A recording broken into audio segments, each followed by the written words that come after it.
Dr. Roy, are you there? Yes, I am. Okay, so shall we start? Yes, please. Welcome, one and all. Welcome you again to the second session of day 4 of the Faculty Development Program on Cybersecurity in Smart Cities. In this session, I will welcome Dr. Arunabha Rai from Monash University, Malaysia, to deliver his expert lecture. But at first, I would like to give a brief introduction of him. Dr. Roy has obtained his PhD degree from Department of Applied Mathematics, IIT ISM Dhanbad, India in 2015. He then continued his research in the development of the machine learning and statistical methods for mitigating cyber attacks, big data and artificial intelligence in the Department of Computer Science at the University of Memphis, USA, as a postdoctoral research fellow until 2016. Dr. Roy joined the National University of Singapore as a research fellow in the Department of Industrial and Systems Engineering in 2016, and later he joined the Singapore University of Technology and Design in 2017 as a postdoctoral fellow in computational statistics for mitigating cyber issues in the Corp Lab. In 2017, Dr. Roy was associated as a research assistant professor of computer science in the Department of Computer Science and Engineering at the SRM Institute of Science and Technology, Chennai, India, where artificial intelligence, machine learning, and cybersecurity were his subjects of interest.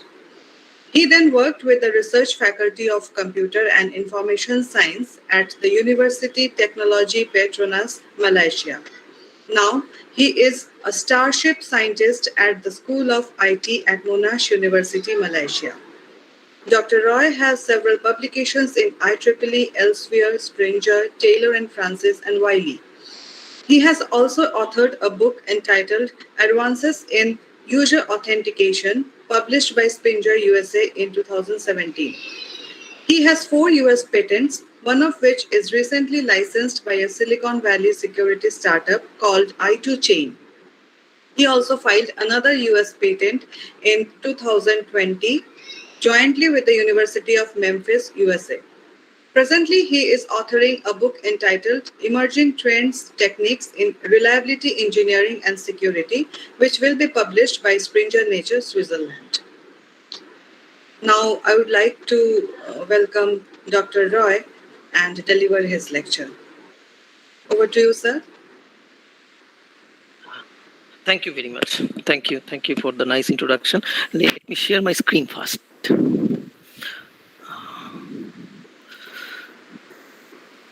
So my screen is visible? Is my screen visible? Just a minute. Can you see my screen? Yes, sir. Okay. Okay, thank you. Let me start with the presentation. So today, my topic of discussion is the active authentication, then adversarial strategies and their mitigation. Because nowadays, what happens? I mean, we are quite familiar with the authentication since it is the era of the computer. We are quite familiar with the authentication since the older days when we used the username and password systems. So I mean, the older days when we used the username and password system, which we, took as the authentication credentials. But later, what happened that usernames are mostly vulnerable. We found that, I mean, every time somebody can guess my password, somebody can guess my username. I mean, somebody can guess my credential. So then people started thinking that how to come up with a strategy with which we can somehow prevent the adversarial attacks on our cyber systems.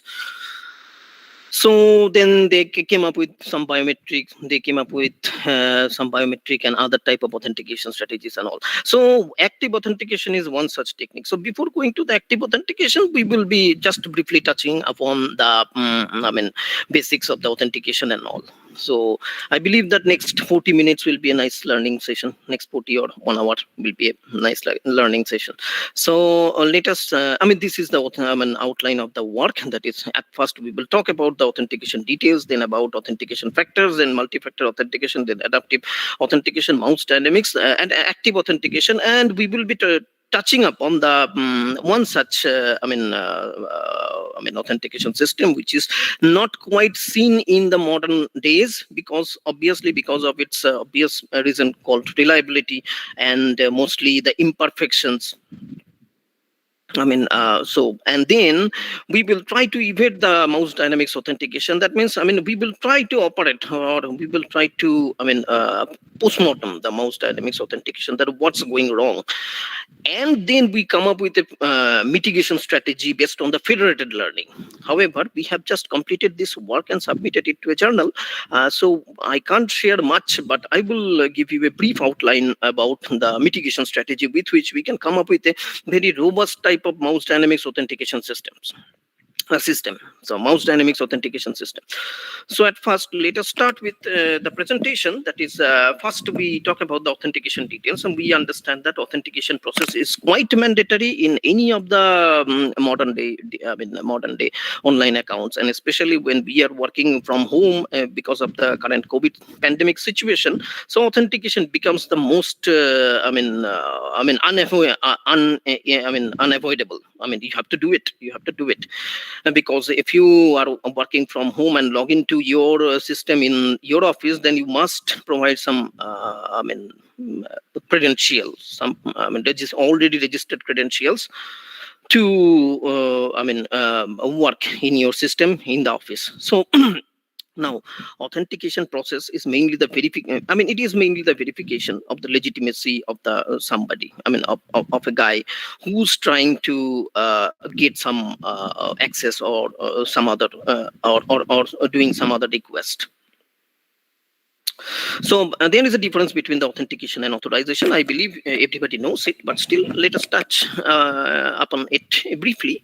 So that is authentication. As we know, it is the process of verification. But once the process is, once you are verified, then system needs to judge your request. That means what type of request you are sending. Are you authorized to get that? Are you authorized to get the suitable response that you are expecting from the system? So that process is called the authorization. That means first thing to get into a system is the authentication, and then the system does the authorization for you. System will check that what is your are you the administrator or a common user? So accordingly you will be given certain access, right? So that process is called the authorization. Now authorization and authentication, and sometimes people used to use them interchangeably. However, there is a hairline difference between these two, which I already talked. So, authorization means that means authentication means the verification of your legitimacy, and authorization means to what extent you will be provided with the service. Up to what extent you will be provided with the service, and obviously the authentication comes before the authorization, right? It is quite true. So let me Now, since we will be talking about the authentication factors, about the active authentication and several biometrics and their mitigation strategies, the attack policies and several mitigation strategies and all. So before that, we have to understand that how an authentication process or how an authentication modality is formed. So what, that means, for example, mouse dynamics is as I mentioned, that mouse dynamics is an authentication strategy. That means on which only the system will track your mouse, system will track the user's mouse movement, and based on that mouse movement it will compute certain features, you can say. It will compute certain features. Although there are 66 well-known features available in the current literature, mostly they are heuristic. I can tell you that mostly they are heuristic. But in case of machine learning based authentication, machine learning based mouse dynamic strategy, there are no such already defined number of features. There could be many. Actually, it depends on the explainability, and most of the machine learning strategies used in current authentication, they are not explainable. Most of them are not explainable. So we have very poor understanding about the features which are considered in an authentication decision. We have mostly no idea about those features. We are mostly have no idea about the authentication features which are considered by a machine learning based algorithm, because of the poor explainability. Actually, not the poor explainability, since being the security researcher, we are not interested in disclosing the features. Because if we disclose the features, that means these features, feature A, B, C, D, are considered during the authentication process, then certainly the adversary will come up with some technique to fool our authentication strategy. So that's why it's not about the poor explainability. It's about that we are not inserting any explainability in the current machine learning techniques used in the area of authentication. So authentication factors, there are certain, as we said that, to develop an authentication strategy, we need to understand that what type of things should be considered as the authentication, for the authentication. So there are five such type of data or information or pieces of information, you may say. So we can classify them in 5 categories. One, the knowledge factor, that means what you know. So what you know your password, you know your PIN, right? You know your passphrase. So possession factor, that means what you have. That means if you have the mobile, then you can give you the OTP. If you have a mobile phone, then you can provide the OTP, right? So inherence factor, that means who you are or what you are. Then location factor, where you are, and then time factor, then when you are trying to get authenticated. So let us talk one by one. Let us see one by one. So first of all, it is the knowledge factor, which is the widely used authentication strategies currently. Because if you see in the internet, mostly more than 90% cases, people use the username password based systems. So, and we used to complain a lot about the username password based systems, because passwords are quite vulnerable to brute forcing and all. So for that, they came up with a strategy called the passphrase. Passphrase is a bigger version of the password. That is, in password, what we used to do, it is a word. It may be a word, maybe meaningful, maybe meaningless, maybe a good combination of the uppercase and lowercase letters, or special characters, or some other characters, as per your wish, or as per the policy of the specific website. So that is the password. But passphrase is something different. Passphrase is a single sentence. It's a sentence, just like your "I love ice cream" and all. This is this type of statement. It's "I love ice cream" and all. Now, if you see the passwords, everybody knows that if you see the password, this is very predictable password. It is somebody's name, Samuel and 123. This is very predictable type of passwords. And unfortunately, most of the users in current days, they are using this type of password. Either password contains his or her mother's name, father's name, or date of birth, or wife's name, or kid's name and all. And mostly 1 2 3 4 5 ABCD EFGH, and so these type of passwords are, and mostly people what they used to do, if you have several accounts in several websites, for example your Facebook or your Gmail or your maybe you are submitting a paper to a journal. In all the cases you are using the same passwords, mostly same username, same password. So if I get one username, or if I get your username, okay, which is extremely gettable because username is extremely gettable. But if I get your password, then I can try log in all the accounts, and most of the cases I become successful. So that is a big problem with the password and username based system. So to avoid that problem, they came up with the strategy called the passwords passphrase.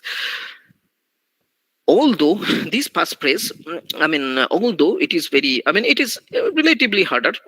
To do brute forcing for the adversaries. But think about that, if you have so many accounts in so many websites, and you have so many passphrases, that means distinct passphrases for every single account, then how many passphrases can you remember, which is a big question.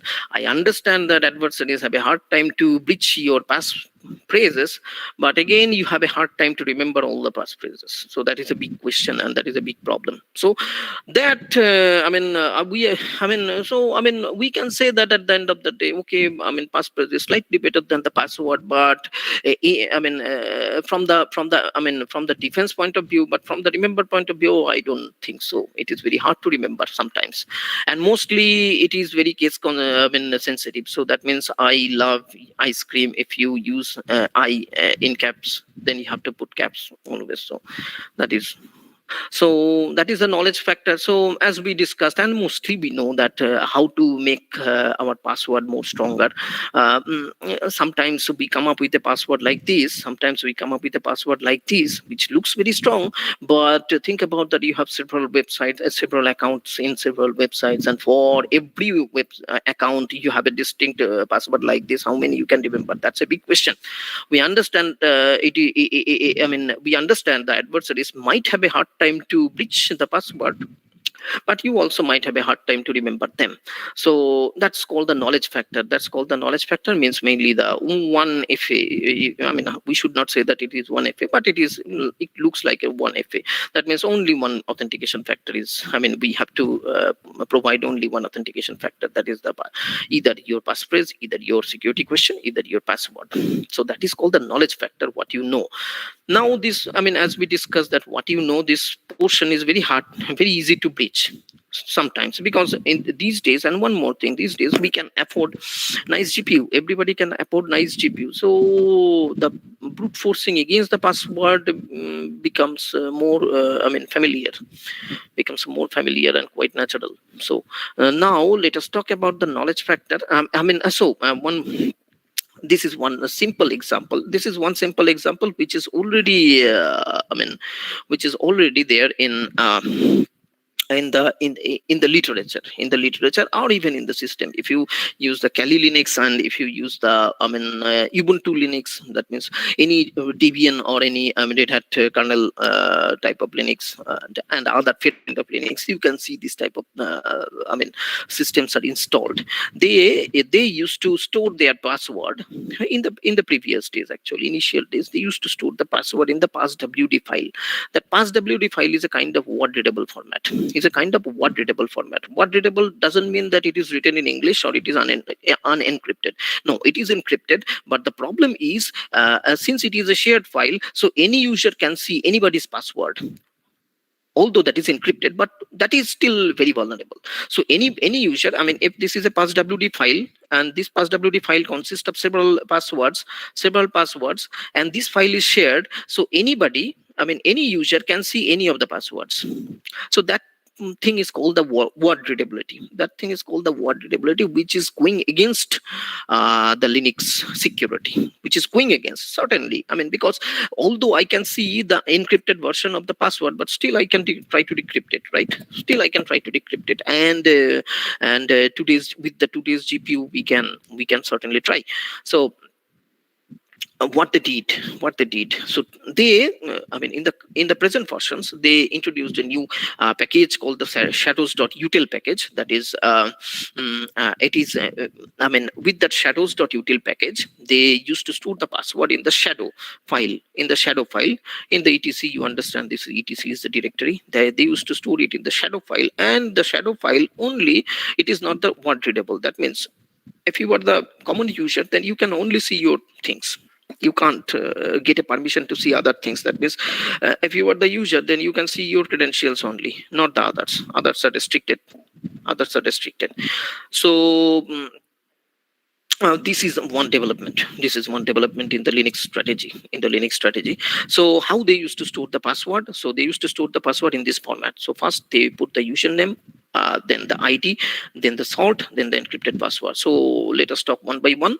So username means your username maybe anything, maybe your name, maybe your Gmail, I mean, account. So maybe your, I mean, Gmail ID. So and then ID. What is ID? So sorry, this ID is these numbers. So if this ID is 1, then your password will be your password will be encrypted using the, I mean, the hashed using the MD5. If it is 2, then it is blowfish. Then if it is 6, it is SHA512. Right? And then salt, I mean, actually Linux has different mechanisms to generate salt. Sometimes it it takes the current system in milliseconds, because for example, I mean, I just opened an account, I just used the password ABC, and after a couple of milliseconds I use the same password ABC. These two have different salts. How? I mean, if we use that ABC, and in the current millisecond, the system will gather this ABC and the current millisecond and do the proper hashing. And after a couple of milliseconds, if I use the same password ABC, if I try to register with the same password ABC, so that ABC and that particular millisecond will be taken and hashed. So these two have different hashes, so they will consider these as different things. So these are the username password type of strategy, and this is mostly like that. I am not explaining all the things. Just instead I show, this is the password, this is the username, and this six means they use the SHA512 mechanism. And then this guy is the salt. This guy is the encrypted password. This guy is the encrypted password up to all the green box. And this is the this is the last time when we did the password change. Actually, Linux system used to compute since 1st January 1970. So this is the number of days till date. And this is 0 means the minimum password age. That means in certain cases, suppose you have opened a bank online account. So online. So what they used to do, they used to provide with a password. So, and they used to ask you to change the password after the first login. So in that case, they used to put a certain time duration. Over here. In this place, they used to put a certain time duration. In this zero, they used to put a certain time duration. Maybe you have to do it within 3 days, or you have to do it within 4 days. And if it is 0, that means you have to do it now. You won't be given much time to do it. So when you receive the password from the bank, then on that day you have to open your account and you have to change your password. Now this is the 90 days. 90 days means how long you can use the password. How long you can use the same password. That means 3 months. In this case, their validation is 3 months. And this 14 means before 14 days, the system will give you a notification. System will will start sending you notification. That means you have 14 days to go. 14 days to change the password. You have 14 or 13 more days to change the password. 12 more days to change the password, and so on. And these things are reserved for the future.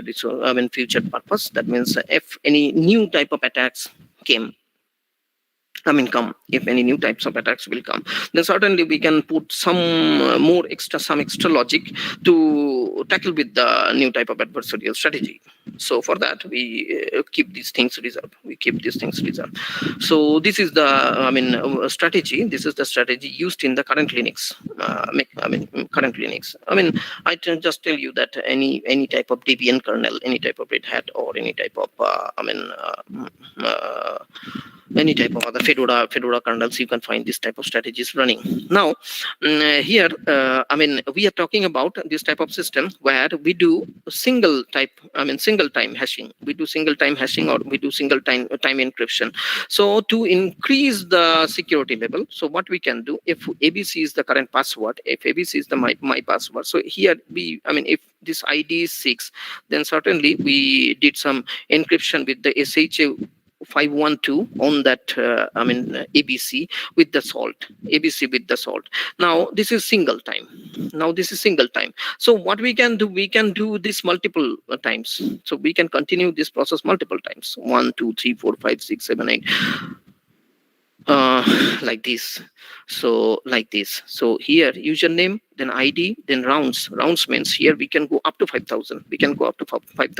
If this ID is 6, that means we can do SHA 512 5,000 times. SHA 512 5,000 times we can do it.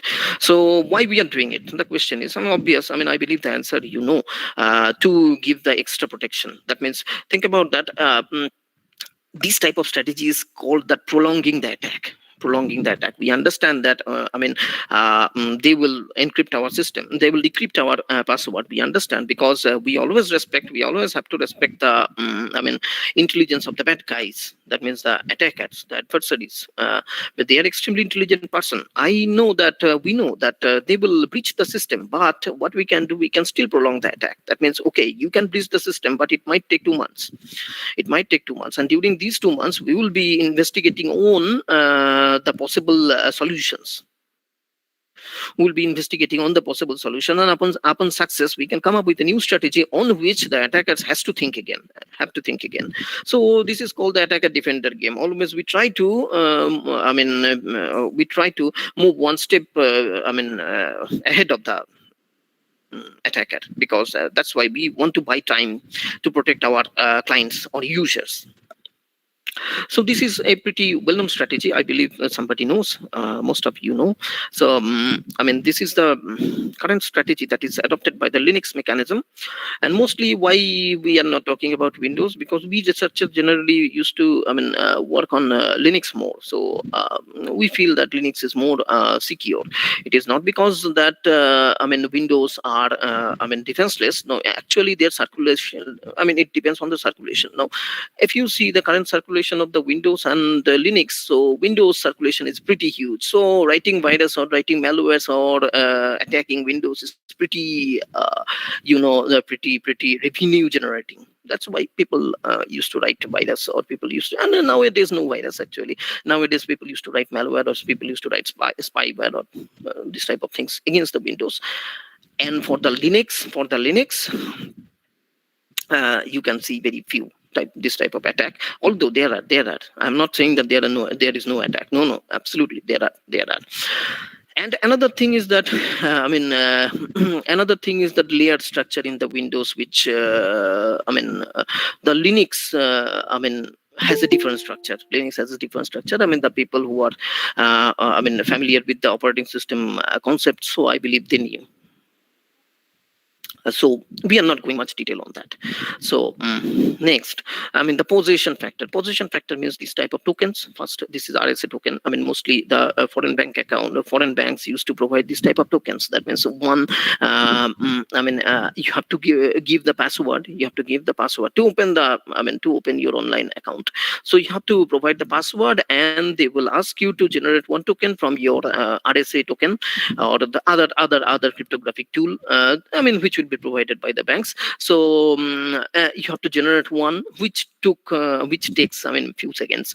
So you generate one 6-digit pin or 8-digit pin, then you have to provide this pin to the account, to the credential, and then only you can open the account. So it is a two-layered structure. It is a two-layered. That means it's not only asking for your password, it is also asking for, a factor which is called what you have. That is a possession factor. So, and mostly we are familiar with this type of card, chip enabled card, to get into an apartment, or to open your lab, or to open your office. You have to have this type of card. You have to have this type of card. That is called the personal identity verification card. So, it is like your iCard and all. So this is the possession factor. Now let us talk about the inherence factor. Inherence factor, that means what you are. The things are quite very unique. We think that the things are quite unique. That is DNA, fingerprint, that is id, id, gate, behavioral, and gate is behavioral type of biometric. That means how you walk, how you hold your mobile phone, that is the hand gesture. These things are quite behavioral. The facial patterns, these are certainly not behavioral. Voice patterns and all. So these are the inherence factor. That means what you are. Now, as we discussed about that, so based on the security level, so we can see that, what you have. What you have means your password, your PIN, and all that could be stolen, that could be lost, right? What you have means this type of your token. Sorry, what you have means this type of, your RSA type of token, your personal verification card. It could be stolen or it could be lost. So I understand that they are providing good security, but these are devices, so it could be stolen or lost. We understand. And what you know means your password, your PIN, and all. So it could be, you can forget it, because if you if you use too rigid passwords, too difficult passwords, or tough to remember type of passwords or passwords, there is every possibility that you can forget. Then or somebody can successfully crack your password if it is too naive, or somebody is really working with a big GPU and working with good brute forcing, then certainly he can crack your things. Now then what about the solution? Because security level, we found that this what you have type of things are at the bottom of the security level. So this side security level, at the bottom of the security level, what you have. Then what you know, slightly above the security level, slightly above the what you have type of things.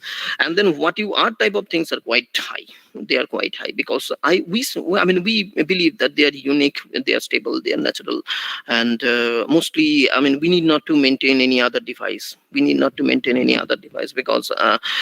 today's mobile can gather your fingerprint, can gather your IDs and all, if you use the Apple.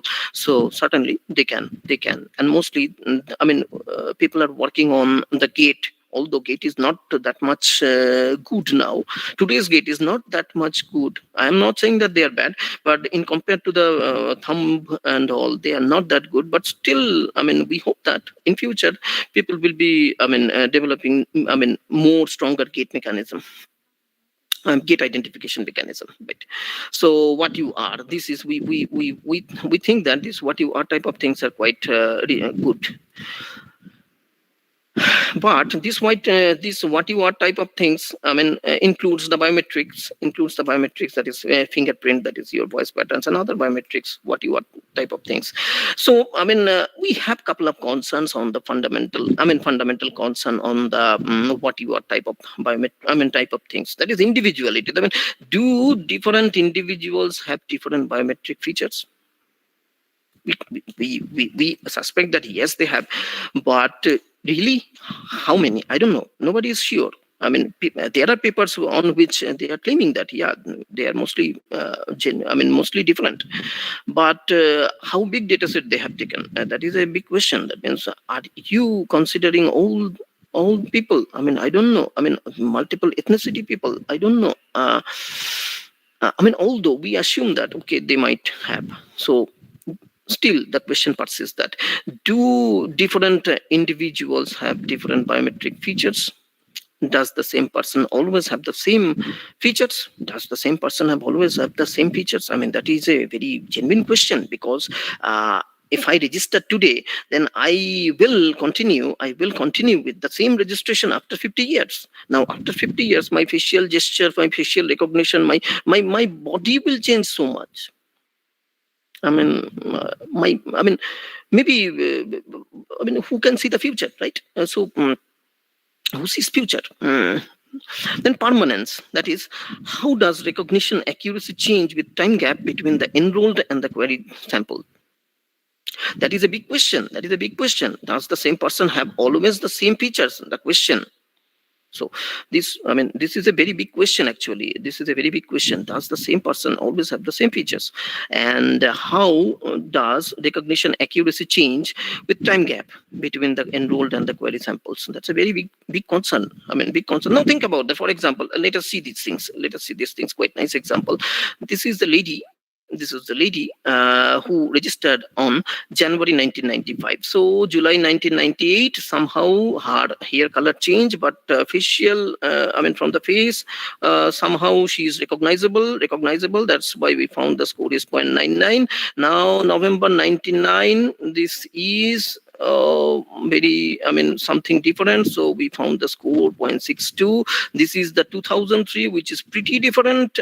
Score is 0.41. And this is 2005, 2005. The score is around 0.246. So think about that. She registered on 1995, and on February 2005, somehow the system is unable to detect, unable to, tell her that she is the legitimate user. Which is quite shocking. These things come up with this question: does the same person always have the same features? And how does recognition accuracy change with time gap between the enrolled and the query samples? Now, everybody knows. He's ex-president, United States President, Mr. Obama.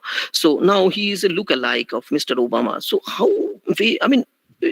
by naked eye, it's very hard to identify who's the real one. We can see that this is some earlier images of Mr. Obama. However, it is not. So the big thing is that low interperson variability and low interperson similarity. That means here high interperson similarity can be observed. Very high interperson similarity, because I don't understand which one is the right Mr. Obama. And in this case, very low intraperson similarity. That means all are the same. All are the images of the same lady, but we are unsure which one is the right guy. I don't know. So that means the fundamental concern of working with what type of modalities or features or authentication features is, we have to keep in mind that it must have some low intraperson variability and low interperson variability. Interperson similarity. Sorry. So that means two person must be very different, and different images of one person must be very similar. That but always I don't think this type of samples are available. Although I'm not saying that with variability the systems cannot detect. System can detect, but this is the fundamental things that we have to understand before working with this. Now, other concern is biometric and actually too sensitive camera. This is a very thing. Somebody you can see this image. Somebody is in grief, and the camera captures the grief, and camera tells that you are not the right user. My gosh, how? So that means there is a big. Actually, the camera is sensing the big intrapersonal. Similarity. In this case, because when the guy would have registered to the system, he might not be crying. So at that time he was a joyful mood, or he was on a smiling face. And now at the time of login, he is in grief, and the camera says that you are not the right user. Right, too sensitive camera. So that is that type of thing. So therefore, we have to work on. While working, we have to think all these things also. Now, that is the quality management of the enrollment of plain fingerprints. So generally, we used to, the researchers used to, work with this type of, the researcher who are working on the fingerprints. They generally prefer this type of things. This type of impressions. This type of impression very easy to, extract the features or compute their features, whatever they want to extract. So this is a good sample. Now, if you get this type of sample, very hard to identify once again. If you get this type of sample, because it is too small, very hard to identify again. It is too contrasting, very hard to identify again. Again, this is also too contrasting, hard to identify again. It got some skin damage. That's also hard to identify. And this is certainly, you understand that this is not a right one. This is not a right one to work with. The biometric, the quality of the sample is also a big matter in the biometric type of systems. So, for example, this is the quality management for example, in this case, what type of fingerprint that guy will be giving. How and if he will give a fingerprint, his thumb impression, then how the system will behave. So that's a big thing. That's a big question. Okay, about the other two factors. Up till now we have discussed about three factors. That is what you are, one, what you have, and another one is that what you know. So these two, other two factors, because we discussed. We talked about there are five different factors. The remaining two are the location factor, which is quite relevant these days. For example, suppose you have opened your Facebook account from India, and after 10-20 minutes you have opened your account again, and somebody has opened your account from other countries. No, it is not possible to reach other country in 20 minutes from India. It is not possible. So certainly, the online service provider, in that case, I am not talking about the cloud service provider, the online service provider here, the Facebook. So Facebook has to identify, or Facebook has to understand that some ungodly things are going on, because it's not always, being the security researcher, we must not throw everything. I must not put the gun on the client's shoulder. We must not, because we have to take the preemptive action. Because I understand that clients may not understand that some ungodly things are going on. So therefore, being the security researcher, we have to take some preemptive measure to to protect our users. So one such thing is that GPS enabled. So you can see this thing in the Gmail. It can sense that. If you move to other city and you try to open your Gmail, so then you will. You will get a message, or you will get get an email mentioning that your current location. That means somebody is trying to open your account from this city at 10 p.m. or 10 a.m. whatever time. So this is called the location factor, and the other one is the time factor. This time factor and location factor, as we discussed, this time factor and location factors are quite interlinked, right? Quite interlinked, because think about my example. You opened your account from India, and after 20 minutes, somebody opened your account from other country. So you will be getting a message that if it is legitimate user, you can say, okay, I am the guy, and if it is not, then certainly yours. Factor and the location factor are quite quite related. Now, let us talk about the multi-factor authentication. So multi-factor authentication, we discussed about five factors. That is, one, what you know, then what you have, then what you are, then where you are, and then when you are trying to get authenticated. These five factors.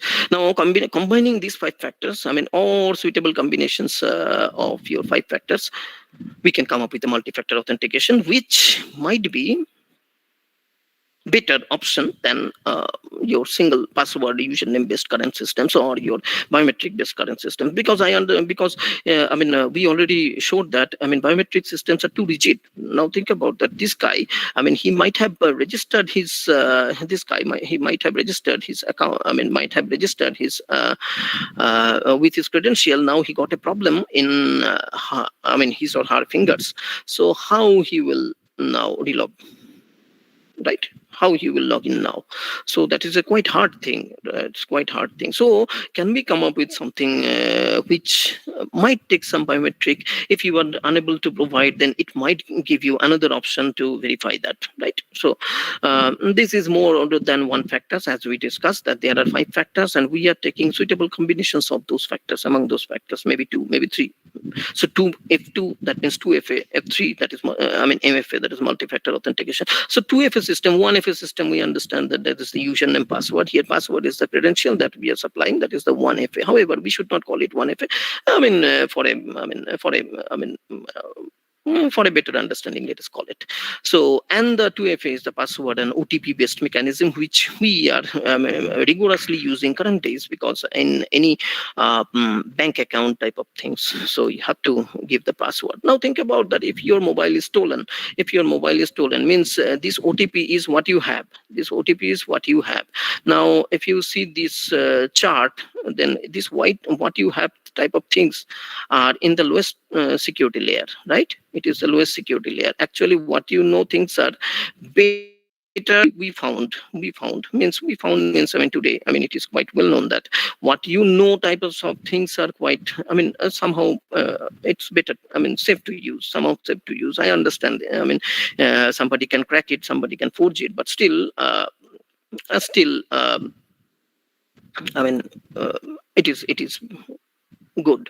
It is better than the what you have type of things, because if your device is stolen, then how to get a new device, and it might take time to set up all the things, right? So uh, so this OTP is the what you have type of things, which lies in the lowest security layer in the 5 factors, among the 5 factors. So now, more than one factor, that is the 2FA, and MFA is the multiple factors, that is more than 2 factors. Now, this is the multi-factor example. However, we might not see this type of mechanism today. But people are working on it. That means here, what we are giving the your card, then pin, then the finger pin. So this is a suitable example. This is a nice example of the multi-factor authentication. Now, this is another multi-factor authentication. So, this is another. It's not a multi-factor authentication. First of all, it is a 2FA. So one authentication is he doing here. This guy is doing the manual authentication, and this guy is doing the online authentication. He is providing his impression, the image. Finger impression, and this is the 2FA. You can say that. But one problem with this type of thing now.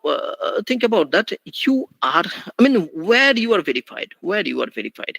So for this Aadhaar type of thing, that means what you have to do initially, you have to go to the Aadhaar center, and you have to give your 10 fingerprints, and they will take your retina IDs and all whatever credentials, whatever mostly usable biometrics they use together. That means all the biometrics, that is a complete signature of you. Now think about that. They are storing it to their servers and all. I don't know how much security they are providing. That is a big question, because you are giving it to the third party, and I don't know, and nobody knows how much security they are providing. Now think about that.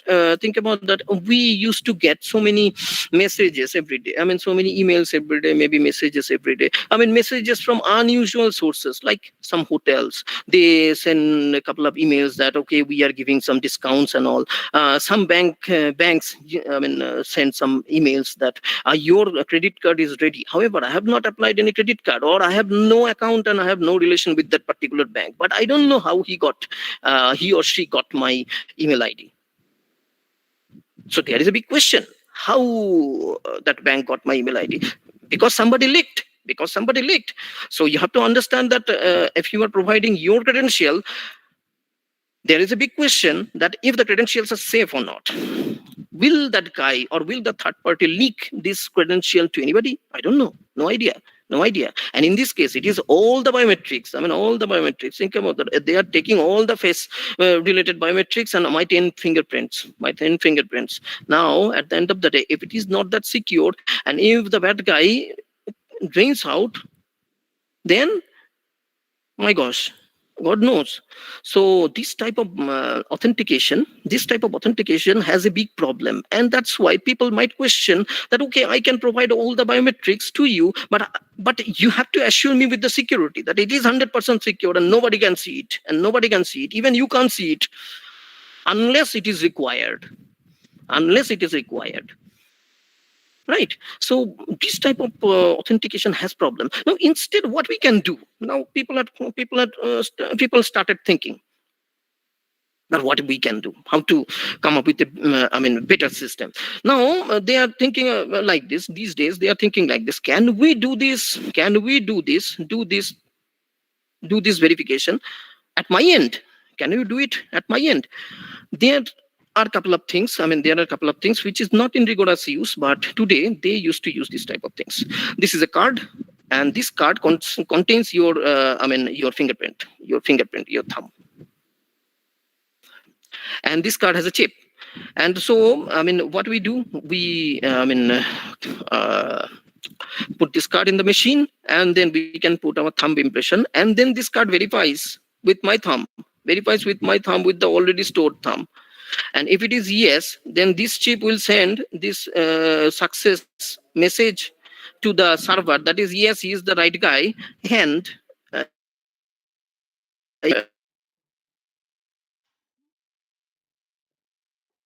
then yes, you can, if it is a transaction, then you can proceed with the transaction.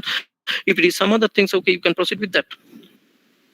However, these type of things are not very regular in real use, because people are thinking on it, but we have to come up with certain foolproof mechanism. I understand in security world there is nothing foolproof, I understand, but we have to come up with some definite and robust security mechanism with which we can at least prolong the attack, right? At least prolong the attack, if not defeating the adversary. So here what they used to do, the card holder tap the card or chip enable terminal, right? So you can, I already explained, right? So you put this card in the terminal, and put the thumb, and then your card will verify that if whatever impression you are providing, it is matching with the stored one. If it is matching, that means you are the right guy. So your permission, it will simply request the server to provide with the permission. Proceed with the permission, sorry. So so this is one. Now adaptive mfa, now multi-factor authentication, this type of authentication, in this case, the adversaries know, that is, you have to provide a password and you have to provide an OTP, right? So they can generate the password. By shoulder surfing, which is pretty common these days, because people are always working on the mobile, and somebody can see the password while you are not looking at that guy. And the OTP, he can do a clone. He can clone your SIM to get the OTP on, right? So here somehow the attackers know that what type of modalities are used, what type of modalities are under use. So this password is the what you know, and this is what you have. So we understand, the attackers understand that, okay, that's what you know and what you have type of things. So accordingly he can come up with his adversarial mechanism to bypass the thing, right? If possible, right? But adaptive is something like this. If it sees that poor light, then certainly your authentication mechanism won't ask you for a face recognition or a face related anything to give, because it senses that your surrounding environment is dark. So it is not good to ask you to provide face related something unless it has any touch facility or light facility available, right? So that is, in noisy environment, it might not ask you for the voice recognition. So that means it might ask you anything, and that means your adversary has to know your current surrounding, and accordingly your adversary has to know everything related to you. everything related to you, which is pretty difficult. That means the adversary must know your thumb impression, your voice, your face related anything, which is pretty difficult for the adversary. So relatively tough to crack, but not invincible.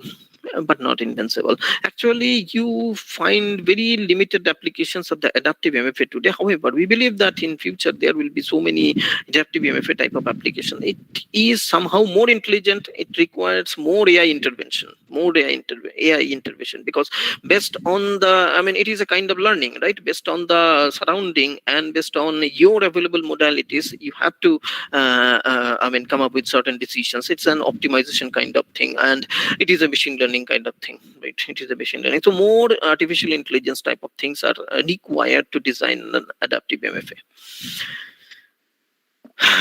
Okay. So let us talk about the active authentication now. So active authentication, it is introduced by the DARPA. We used to call it AA. So it is quite non-intrusive. Non-intrusive means it won't, I mean, ask you to provide anything. For example, I talked about mouse dynamics. Mouse dynamics don't request you to provide anything, because if you are on a computer, you will move mouse, which is quite natural. I believe everybody moves mouse, so which is quite natural. So it won't ask you to provide with so many, provide with any. If you are working on a laptop, you have a touchpad. If you are working on a computer, you have a mouse, or always moving, right? So based on that mouse movement, it computes certain features. There are several features available in the text. However, most of them are heuristic type of features. That means, I mean, angle of movement and all. So with certain formula, that is, we already knew all this formula, right? So it can provide continuous authentication. So based on those formula, it computes several features from your mouse dynamics, and based on those features, it decides if you are the right guy or the wrong guy. Now, it can provide the continuous authentication. Without any intervention. I mean, what is the difference between common authentication and the continuous authentication? First of all, for common authentication, that is for username password based systems, or even if your MFA system. Let us take your MFA system without this behavioral. So the MFA system will authenticate you at the very beginning, and throughout the session it won't ask you to do anything, right? So if you are if you keep your account idle for a long time, then certainly it will locks out, I understand. But if you are on the particular account, if you're on the particular account or working something, it won't ask you to do anything. It won't ask you to, it won't judge you who are the right guy, if you are the right guy or wrong. For example, suppose you are working on a kiosk computer and you open your bank account, online bank account, and you forget, and you simply walk out from that computer, and some other guy came and he takes over the computer. He took over the computer and he started working on your bank account page. That bank won't understand that who's this guy. They won't, it won't say anything that you are not the right user. So that means it provides authentication once at the very beginning. For example, if you log into your computer, that is just login. I'm not talking about the network login. Password for your computer. So now you provide the password and open the computer, and after that, computer ask you to do anything to get logged in. It is simply not judging you. I mean, you open your computer and somebody, some other guy came and started working on the computer. The computer won't say anything. So that is not the continuous authentication. So that is less intelligent. That means this authentication can't sense you. It can sense only once at the very beginning. So it is so okay.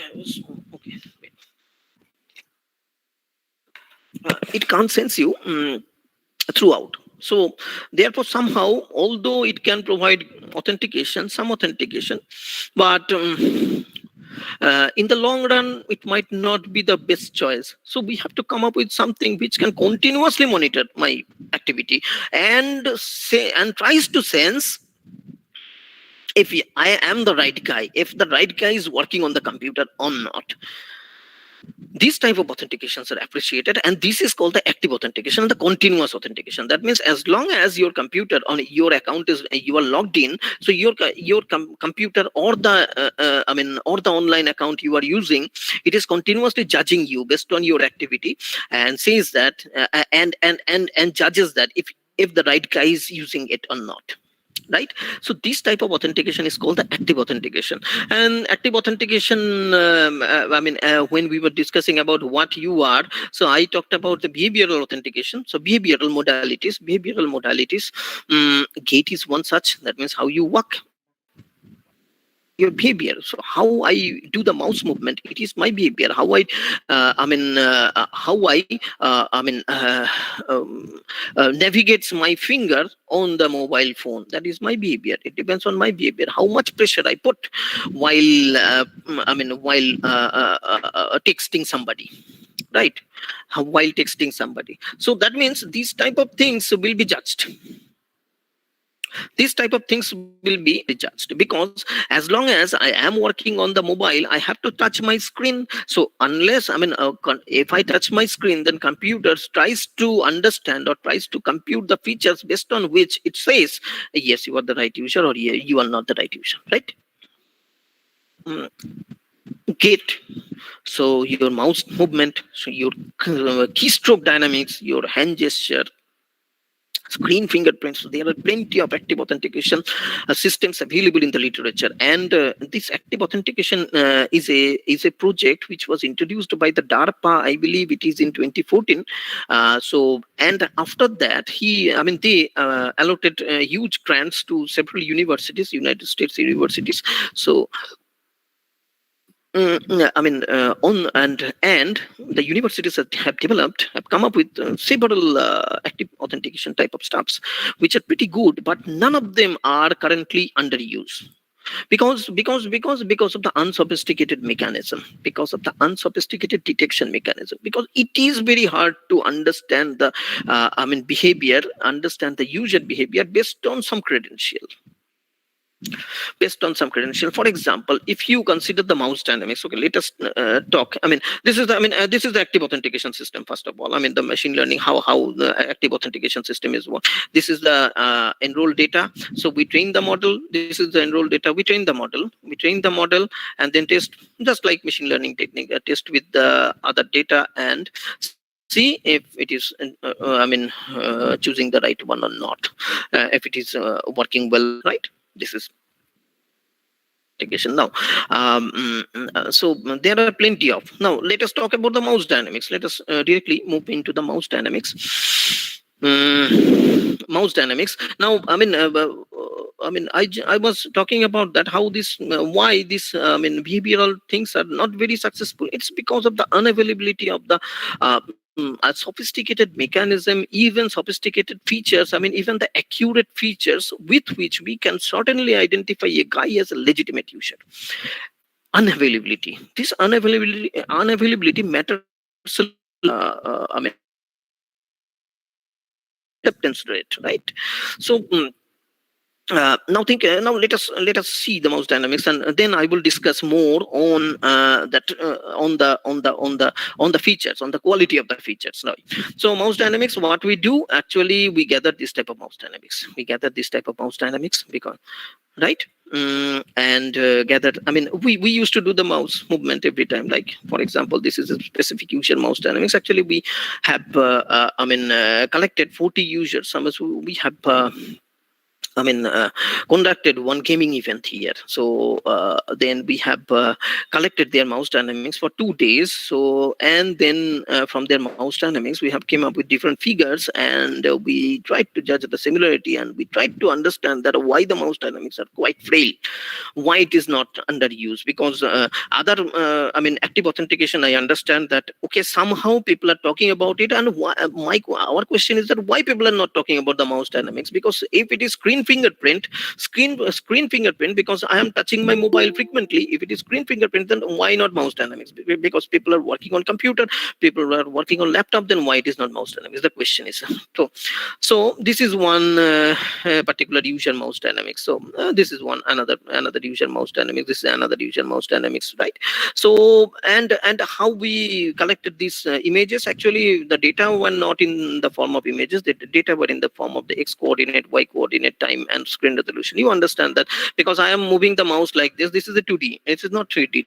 Right, this is not 3D, this is 2D, so therefore it must have an x coordinate, it must have an y coordinate, and then corresponding the time in milliseconds, and the screen resolution, I mean it might be of 1700 plus something or so. So if since we have collected from 40 different computers, so 40 different computers has different screen resolutions. So what we did, we just normalized the screen resolution to a specific resolution. That's all that we certainly that we have to do. Otherwise the length of the mouse dynamics might differ, right? The length of the mouse dynamics might differ. The length of the mouse dynamics. Actually, this is mouse dynamics. You can say this is mouse dynamics, or the trajectories. Like this is the trajectories, these are the trajectories. One trajectory. This is another trajectory. This is another trajectory, and all. So from these trajectories, what we have to do? So we have to compute several features. In current literature, you can find this type of features. There are 66 in number. There are 66 in number, so you can find this type of several features, and from these features you you compute these features from this data, compute these features from this data, and accordingly you train your classifier, and you test the classifier with your new mouse dynamics, right?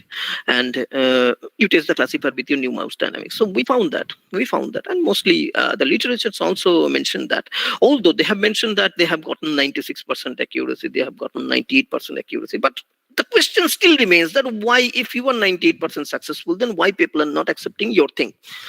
Now we tested with our data, and we found that actually they have worked on couple of very suitable data to their model. So since they have worked only on that suitable data, they have gotten 98% accuracy, so which is no sense.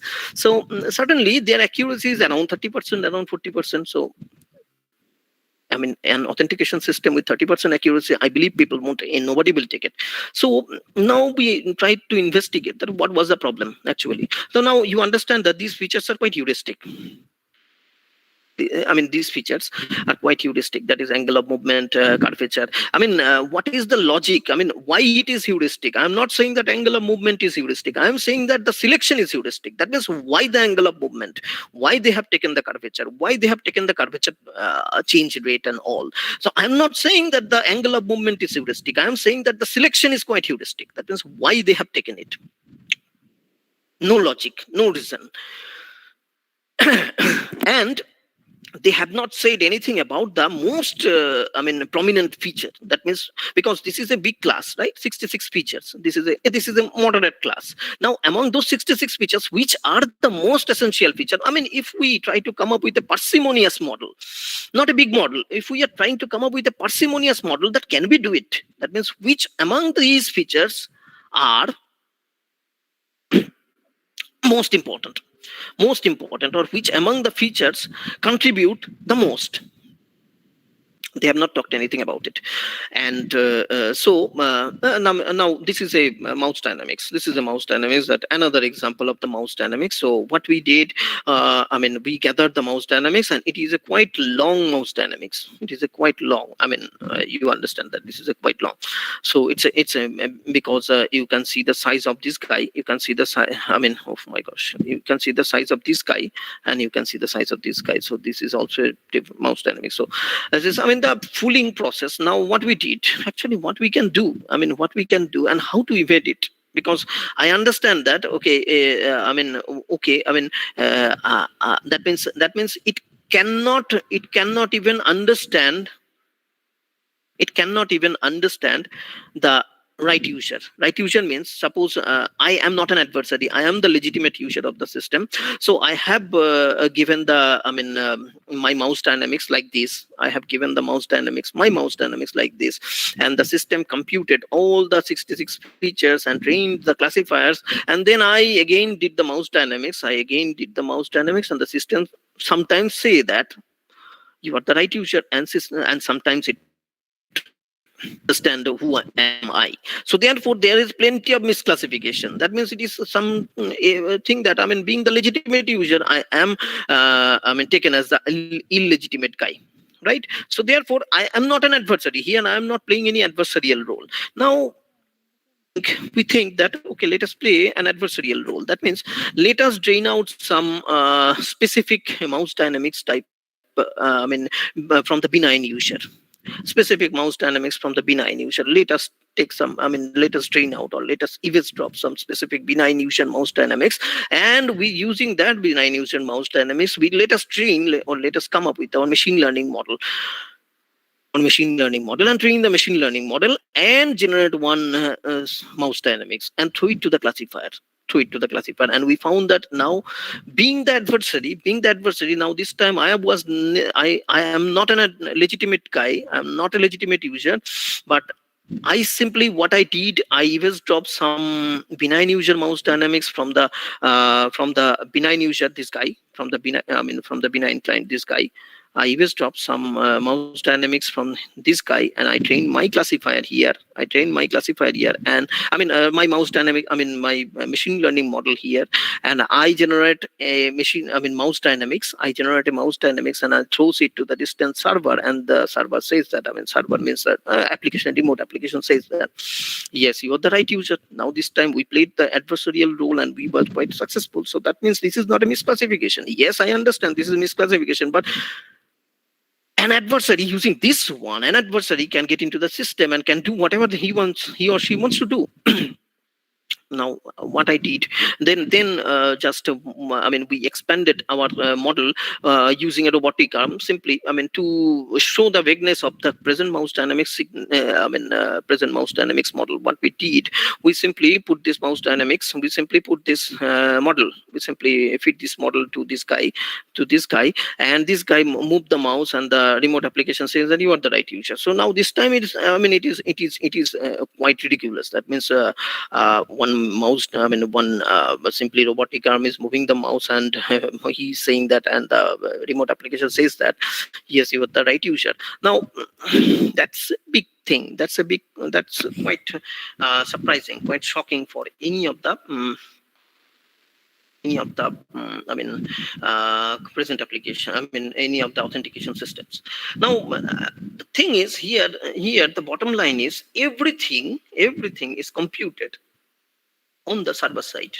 Everything is computed on the server side. That means it is a quite centralized system. That means our goal, our job, what is our job?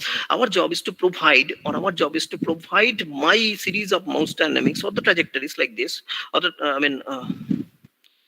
or the trajectory is like this, actually not in the format, actually in this format, right? In this format we use, so to the remote application, and the remote application with those mouse dynamics, with those trajectories, the remote application will train its classifier, right? Will train its classifier, and now it expects a mouse dynamics, and based on the classifier decision, based on the based on the things, based on their features, the classifier will decide that if you are the right or wrong user, right? So the thing is that everything is done at the server end. So therefore, can we do something? To protect the system, right? Can we do something to protect the system? Now, by the way, this is one mouse dynamics, one benign user mouse dynamics, and this is another benign user mouse dynamics. You can see that this is the U7 and this is the U8, right?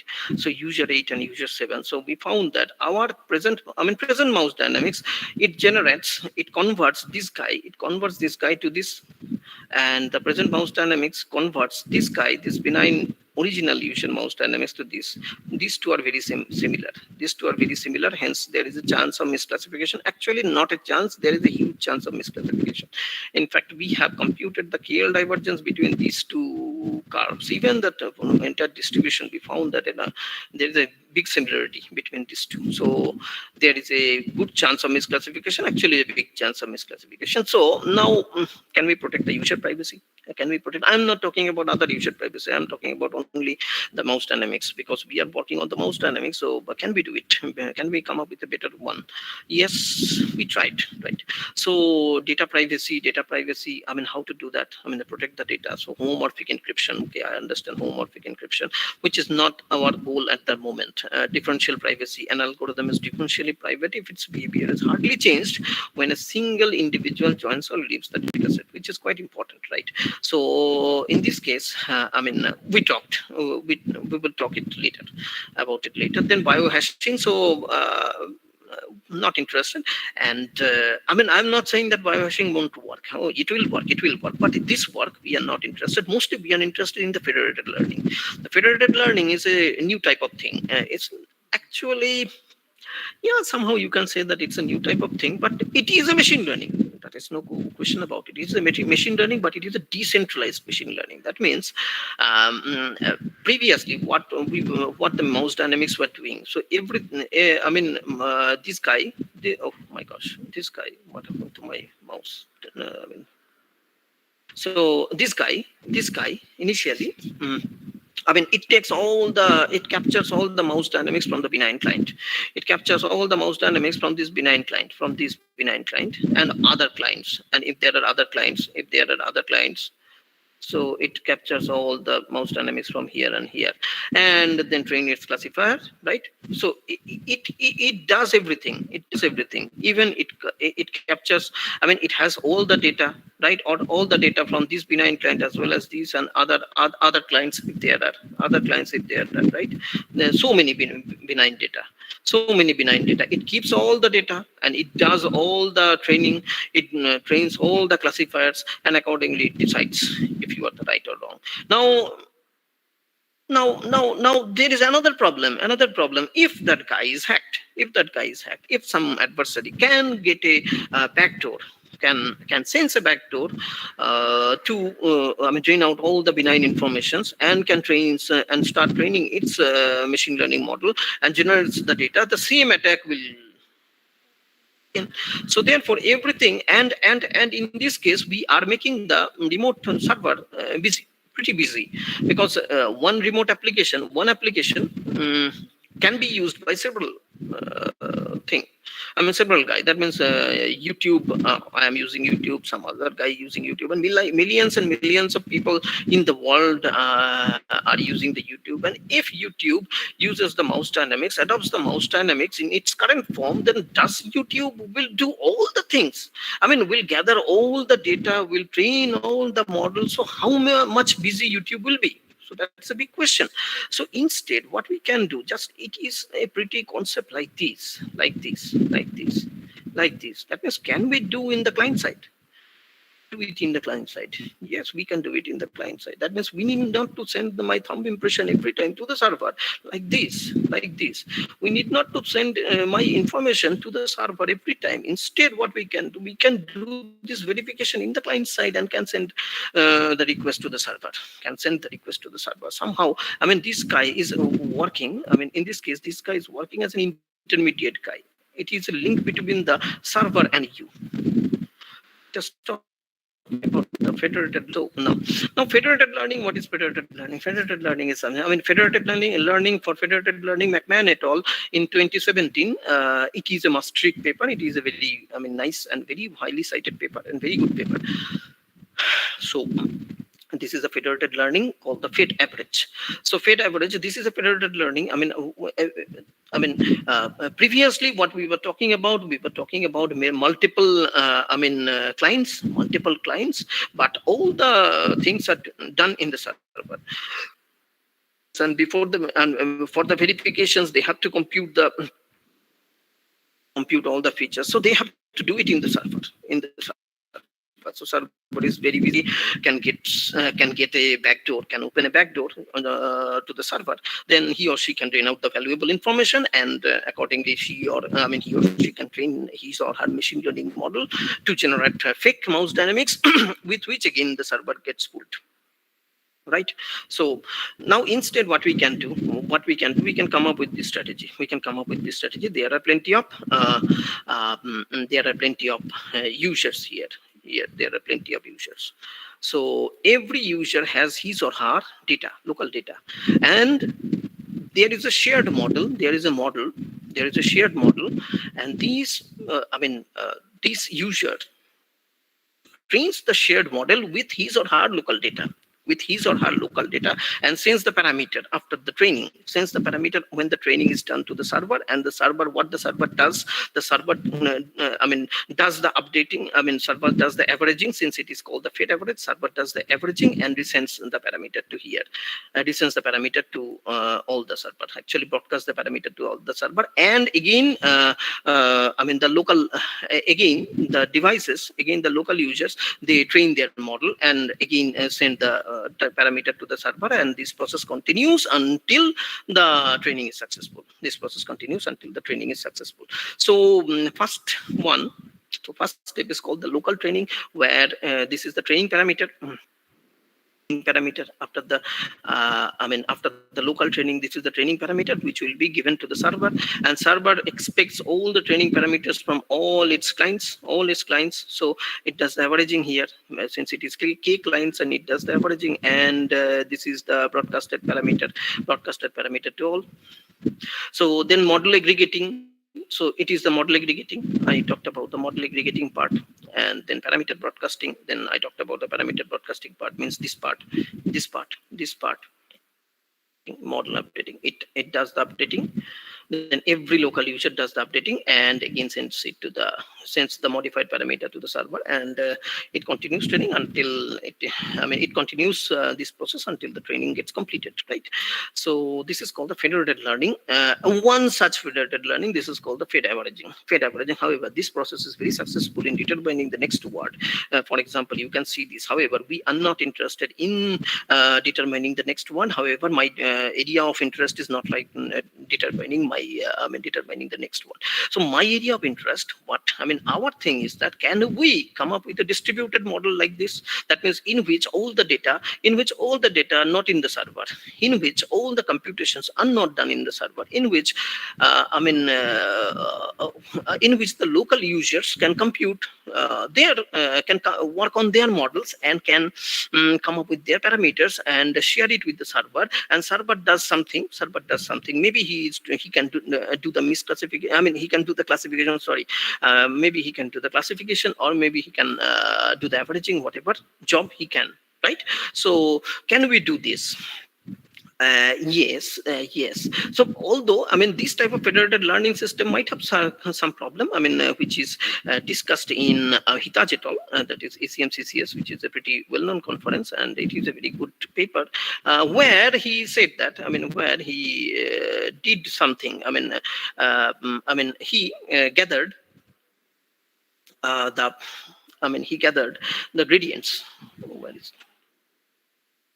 He gathered the gradients. Okay, he gathered the gradients from this central server, and from the gradients, he just generated this face. Which is pretty similar to the faces. You understand that. Although this is very promising work, yeah, it is a very promising work and very good work. Now, but still, the question remains that actually here they have used the weights. The thing is that from weight to a neural network, how accurate will it be? So it requires so many assumptions. That means this paper is very good with so many assumptions. So now now we have to think that any assumptions is that still be put into the real world. It will be will be applied to the real world. They have said that yes, might be yes. So but our thing is that we already detected that yes, there is a possibility. There is a possibility. So therefore, what we have to do, we have to change the exchange strategy or the broadcasting strategy like this, right? My gosh, what is that? Okay.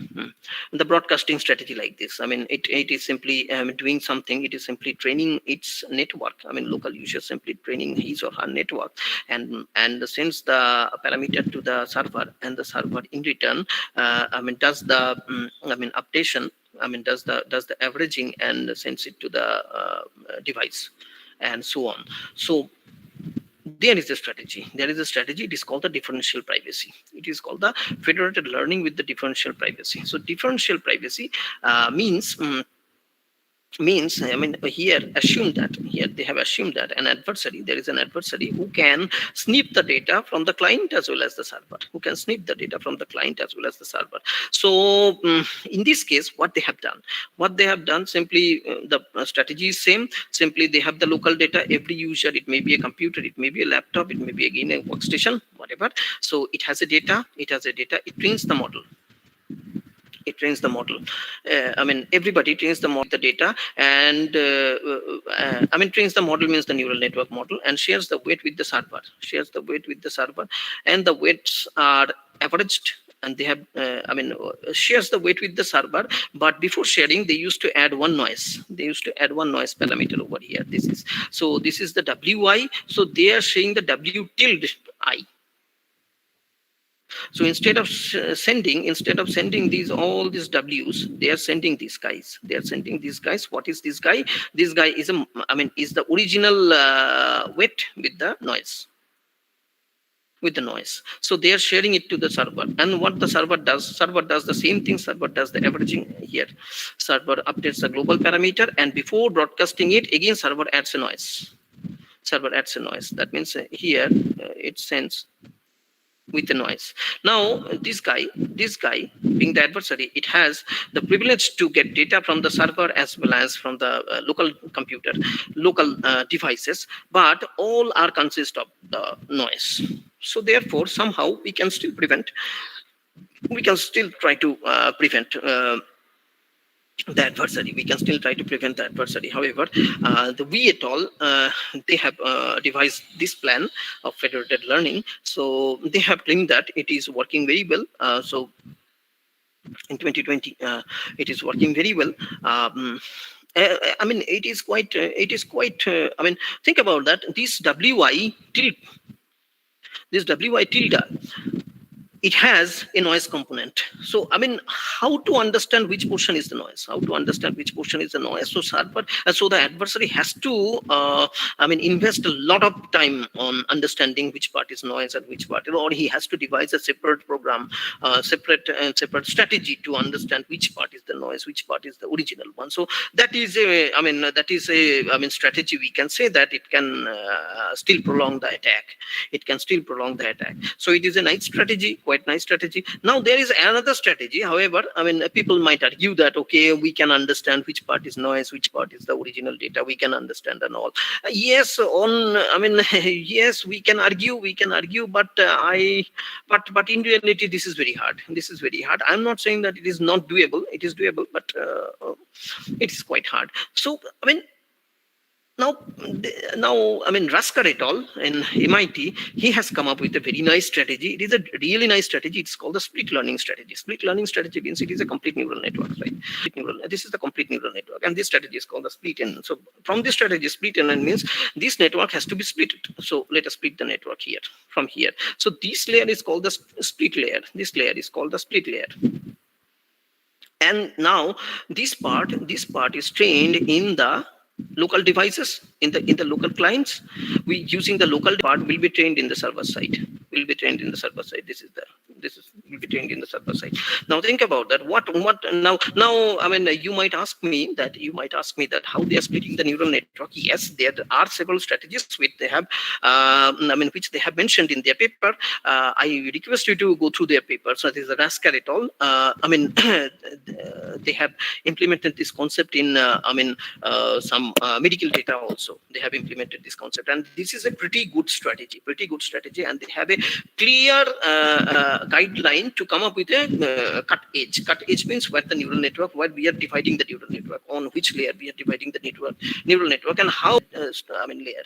There is a there is a clear guideline with mathematical interventions. So I request you to go through the paper. So here my thing is not to tell you that how to split the network. Here my thing is to tell you that how this split learning strategy is working. So what they used to do, they used to train this guy. Every client used to train this guy using the local data, and this is the cut layer. This is the cut layer, and they used to share the gradients. They used to share the gradients to the server. And that means here the gradients came here. Now using that gradient, the server trains its network and does the back propagation, right? Does the back propagation again. Back propagation means again it shares the gradient with the client. It shares the gradient with the gradients with the client, and with that gradients again the client updates his or her gradient and again shares it with the server, and the server does the same, and this training process will continue as long as as long as it is not successful, right? With a few stopping criteria which is clearly mentioned in the Rasker et al.'s work. So strategy. This is a quite nice strategy. That means we can come up with a decentralized mechanism, not a centralized mechanism with the like the current mouse dynamic strategies are have adopted. Current mouse dynamic strategies are adopted. That means compute everything at the server side, so it will make the server the busiest, and because server has to do so many things, it is running several other programs, and if the application has too many subscriber or too many user, then I don't know how the things will be good. So therefore, instead, what we can come up with, we can still reduce the server's burden. And here one more thing. You can say that. You were talking about how to increase the security of the current mouse dynamics, but you are nothing. You are not telling anything about the about the enhancement of the security. You are only telling about how to reduce the burden of the server. Yes, the security mechanism is certainly improved. Now think about that. Here, if one adversary if there is a hidden adversary in the system which can sniff the data from the server as well as the client. Now what it sniffs, it only sniffs the gradients, and from the gradient to a complete neural network, I never saw any paper with such thing. Gradient to a complete neural network. You understand that this is quite deep neural network. It is very deep neural network. You must understand that it is very deep neural network. So from the gradients, only from the gradients at the cut layer of the client and the gradients of the cut layer of the server, how to come up with the inter-network structure. I don't think. If you think, then you may comment. But it is very hard. It is very hard. I am not saying how this method applicable. So here we allows one hidden adversary. Okay, we allows one hidden adversary. Means so it is not hidden actually. We know that this guy is there. Okay, but, so we know this guy is there. So this guy can gather the server, means this server portion. Since we talked about the cut layer, we talked about the split NN strategy here. So that means the entire network is cut into two pieces. One piece is trained in the client side using the user data, and other piece is trained in the server side, right? And what they will exchange the gradients. So this is the cut layer. We have determined the cut layer, and how to determine the cut layer, I just mentioned you that. You please go through the work of the Rasker et al. It has a clear guideline to come up with mathematical guideline, and very good mathematical paper. So please go through this. So cut layer, and we train the data, we train the network, this part of the network, and simply we share the gradient gradient part here. So this part of the network, again they share the gradient. I mean not with the client user one to everybody, right? And they continue training. And this guy continues gathering the network. I mean gathering the information. Information means the gradient strategies and all, gradients and all, no other parameters, gradients and all. Finally, we haven't, using the gradient, we haven't, we are unable to generate the original mouse dynamics, where we were easily, we mentioned that we easily generated the mouse dynamics using this robotic arm. We easily generated the mouse dynamics and shows it to the server, and server says that yes, you are the right user. That means one robotic arm can get into the system, but in this case, no robotic arm, even a human, since we have no idea to come up with the internal network structure using couple of gradients, right?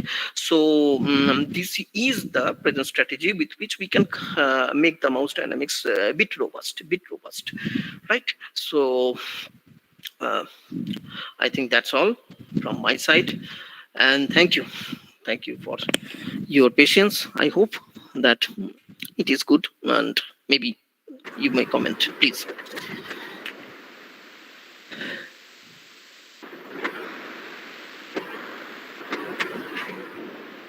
Hello. Thank you, Dr. Roy, for Thank you. such a nice session. And the participants, do you have any queries?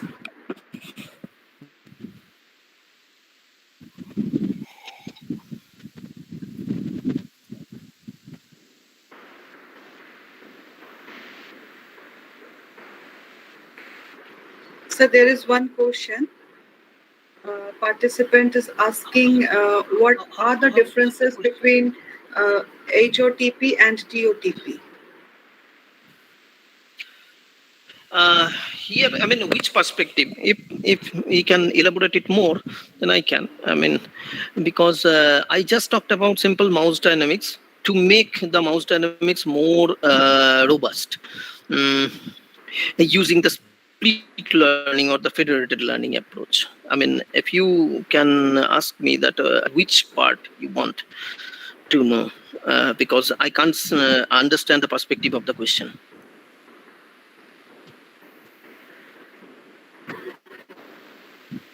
Here, what I did here, if you screen again, let me.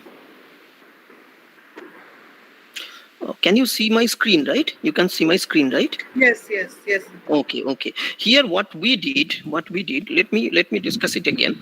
Here, what we did. Our strategy is to split fast. I said that. Initially, there is a shared model. So this is the shared model here. Here this is the shared model. So one part of this model will be trained in the server. Other part will be trained in the client using the local data.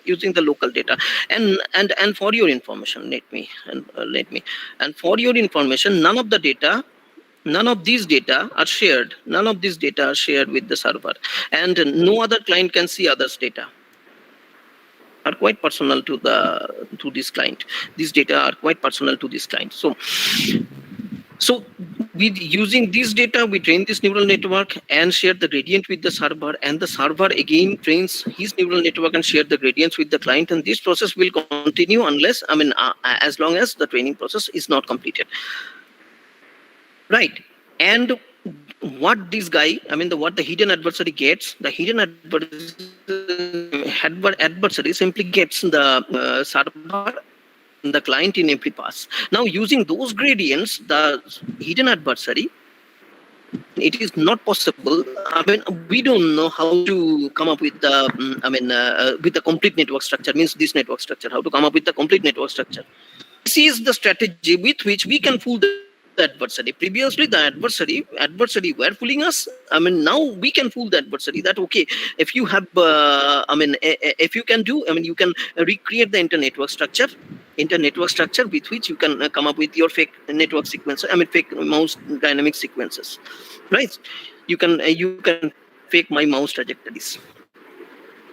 Will be and that mouse trajectory will be extremely similar to my mouse dynamics, and the classifier will be fooled, right? So there is no way up till now, since there is no way to come up with the full network structure using a couple of gradients, right? Yes, please.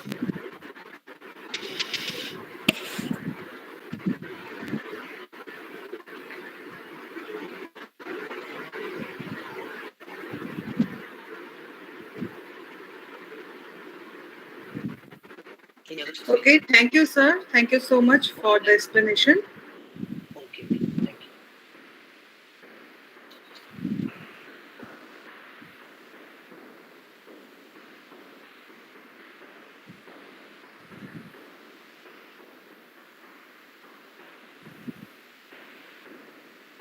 So we are ending our session here. The next session, in the next session, we are having another interesting topic. So 10-15 minutes, be there from 4 p.m. Okay. Thank you so